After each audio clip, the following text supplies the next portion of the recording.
Exactement. Tout ce qui ne s'exprime pas s'imprime. Oui.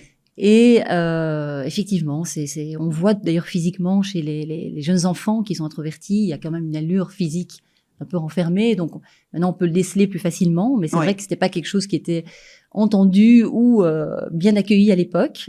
Mais j'ai aucun regret parce qu'au final, cette créativité, elle me sert chaque jour. C'est ça le plus important, ce que j'ai vraiment appris et découvert tout au long de ces années.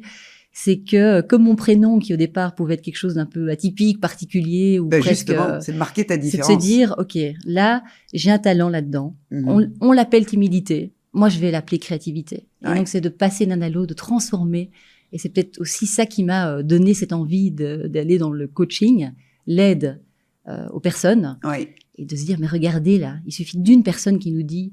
Tu sais, c'est comme quand t'as mal à l'épaule. Il suffit qu'il y ait un kiné qui dise, ah, ça fait mal, là, aïe. Et une fois qu'on l'a montré, une fois qu'on l'a vu, on peut le transformer, on peut le transcender.